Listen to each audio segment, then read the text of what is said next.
we doing? Any questions? How would you assess the week? Look, it was a good week. Obviously, there's always a sense of urgency when you're in the postseason.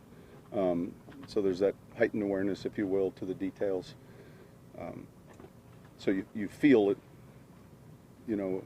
relative to the prior normal schedule. You feel that, with all the players. But good, real good. Sean, do you find yourself thinking about Mr. Benson at all this week? Look, occasionally we were telling a story not too long ago about him, and so that probably comes up maybe more often than just a week before this game. Yeah, periodically. How much interaction have you had with Mrs. Benson this week? Is it any different than usual? No, pretty normal. She got a playoff game ball last week. She's doing great. She's been tremendously supportive, and but kind of the routine hadn't changed though. Sean, what makes your staff so successful in making adjustments, specifically second half defense? You guys have been very successful in the second half as a unit there. Well, look, the subject yesterday was us starting faster, and obviously that's something that's important. Just as important is playing well coming out. There's some things that take place in the game. I think those adjustments, you're in the locker room really for 8 minutes. So those adjustments are kind of ongoing during the first half. You got the video, the tablets, the pictures, and then there might be discussion, say, well, let's hold it to halftime, but it's real quick.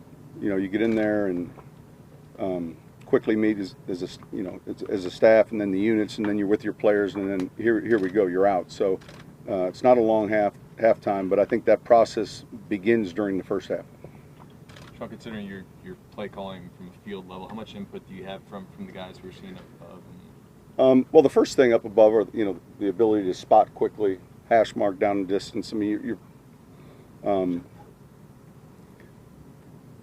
I think the input comes from above and below relative to we're seeing pictures. Those photos give you a real good indication as to what you think you're seeing on the field, and then sometimes you take a look at them and it's a little different. Where's the safety leaning? What kind of technique are they playing inside?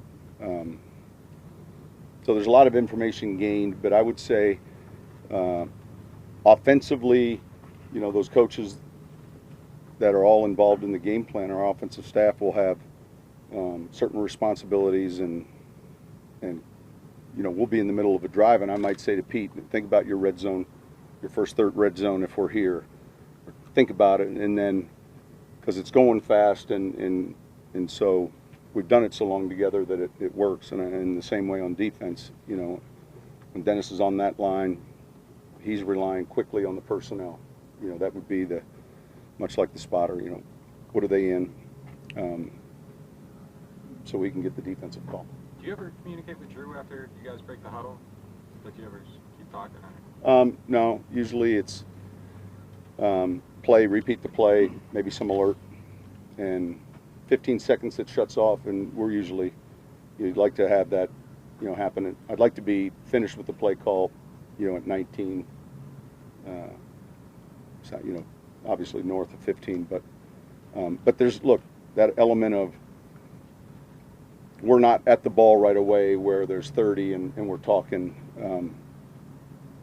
So that would be different maybe than the team we're playing. John, you were talking yesterday about sort of heightened buzz you get from coaching in a playoff game this time of year. I wondered what is the emotional or mental toll of a game day for you in a game like that? You go to some pretty extreme places.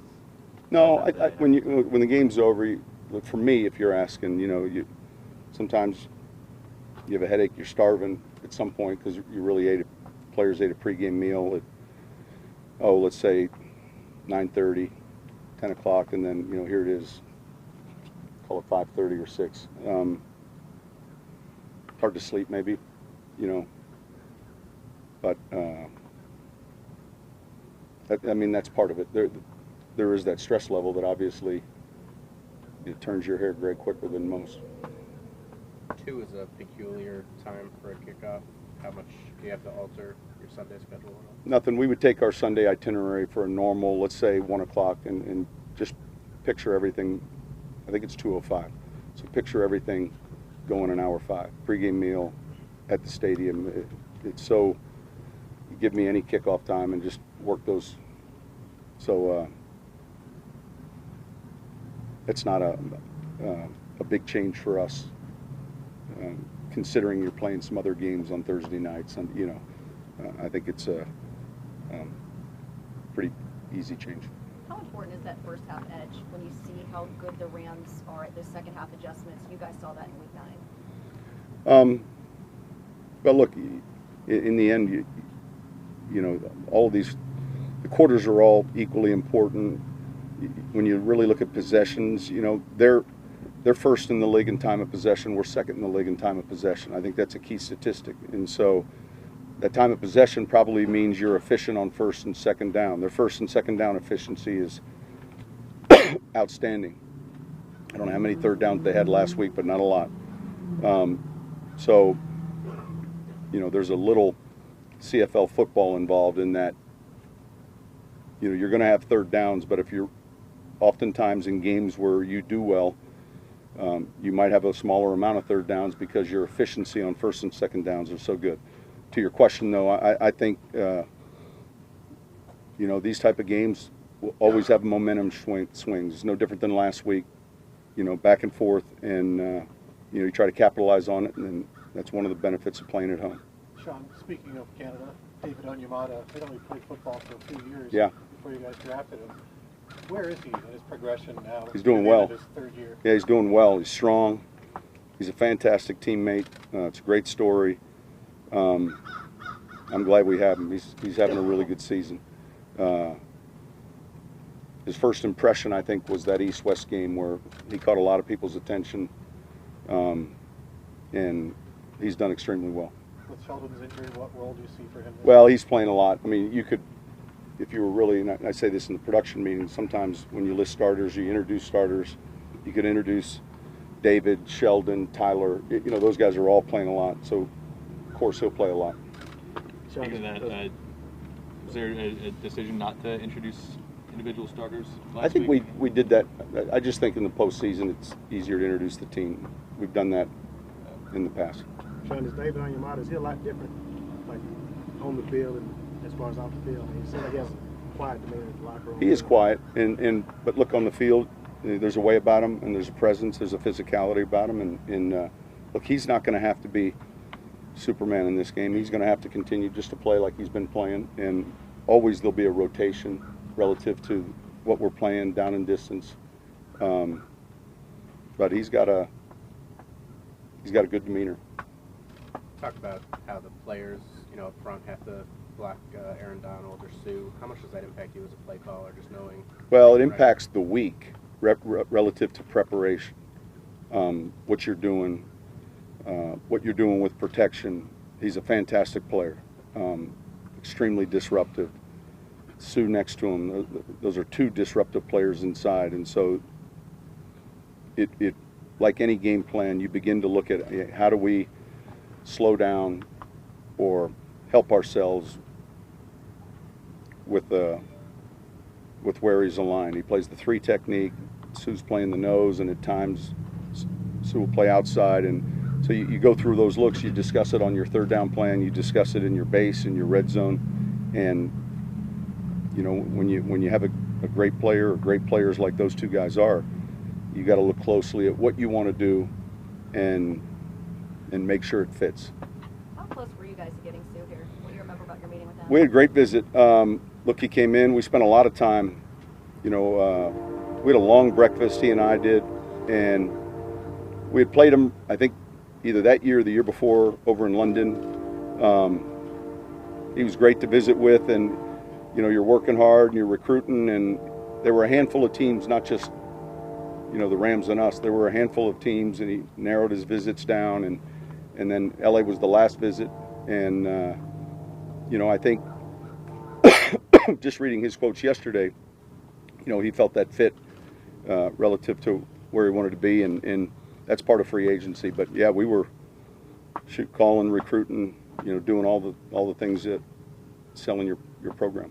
You say you watch a lot of Rams stuff throughout the week, and McVay said he watches a lot of Saints stuff. Is there anything you really appreciate Well, I about think what he does? On a weekly basis, we study certain offenses, and Sean's got they do a lot of creative things. You're always interested.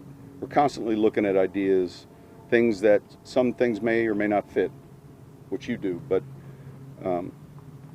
I just think if you're not studying the game, on a weekly basis, then you're missing opportunities that can help your offense or defense. So, of course, most of the week is spent on opponent tape, but we have several people cutting up, you name it, and those wouldn't necessarily be the opponent, but what took place that weekend. Coach, last 3 NFC championship games, there's been a lot of separation by halftime. Have you guys gone back and looked at any of that, or is that no? No, I mean, I think that'd be hard to draw. Who was it before last year? I mean, I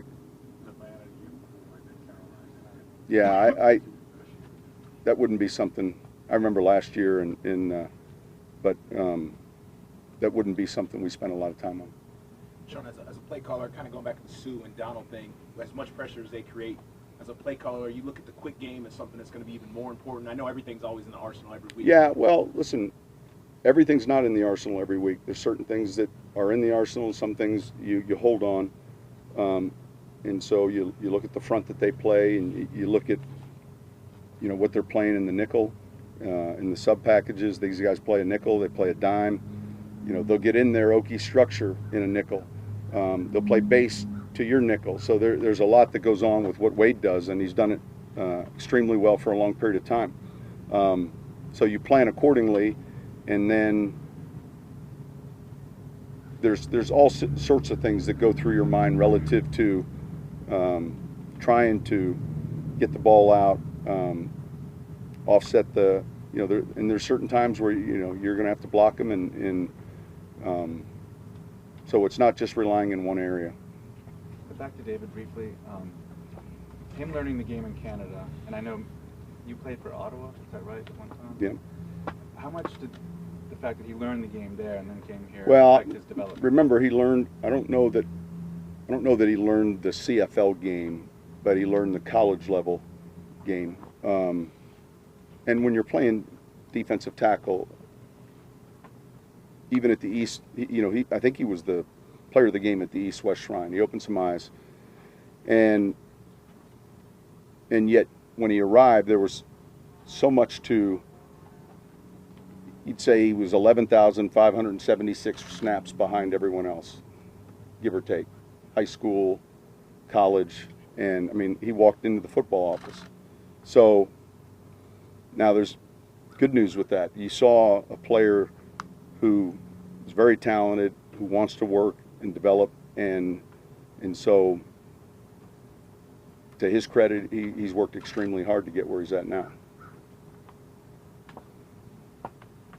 All right, thanks.